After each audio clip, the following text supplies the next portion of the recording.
Okay, so to finish out the semester, we're going to finish up with chapter 7. And we've done most of the hard work, that is the counting. And now what we're going to do is start talking about using those counting techniques that we were looking at in chapter 6 and come up with how we calculate probabilities. Now, the first thing we have to talk about is a sample space. And now, a sample space is just all the things that you're really looking at. For example, if I toss 3 coins, then the sample space is just what could possibly happen. And notice that, no, we've talked about tossing coins before, but let me just remind you, in order to catch all the events and not miss one of them, what we do is we list out the things that can happen in a very specific, systematic way. So I list, so if I have 3 coins, and we're thinking of these as different coins, okay, so we have a penny, a nickel, and a dime, for example.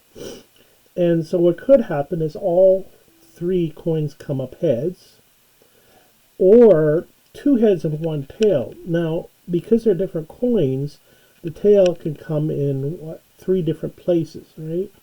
And then if I list the next events where we have 1 head and 2 tails, notice the head can come first or second or third. And then the last possibility is that I have no heads and 3 tails. So the idea of a sample space is just a listing of all possible events. Now, the thing that we're not going to want to do is we're not going to actually want to list out all the different things. We just want to know what the size of the sample space is. And you'll remember from the multiplication principle, what can happen? 2 things can happen, 2 things, 2. And since these are independent of one another, right, a quarter doesn't talk to a dime. That means 2 times 2 times 2, which is 8. And notice 1, 2, 3, 4, 5, 6, 7, 8 possibilities. Suppose we toss 2 dice, 1 a red and 1 a white. So the first one can come up 1, 1, or 1, 2, etc. Now we're not going to list all these things. Multiplication principle says what this can come up 6 different ways. This can come up 6 different ways. 6 times 6 is 36. We don't want to list out all the possibilities explicitly. It's too easy to make a mistake. It's a waste of time. All we care about is how big is the sample space.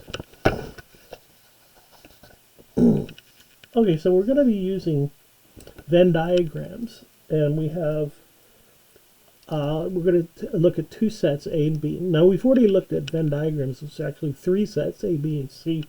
That was quite tedious to figure out what the intersections were. Now, mutually exclusive events means they have nothing to do with one another. There's nothing in common. So if I take a look at all the pizzas at Pizza Hut versus Harley Davidson motorcycles that are 1200 cc, I don't think there's too much overlap here, right? I don't know of a Harley Davidson that's also a pizza. If you come across something like that, please let me know, but kind of doubtful. And graphically, all we're saying is we have the universal set, that's all the things that can happen. Mutually exclusive means there's nothing in common, they're disjoint. Okay?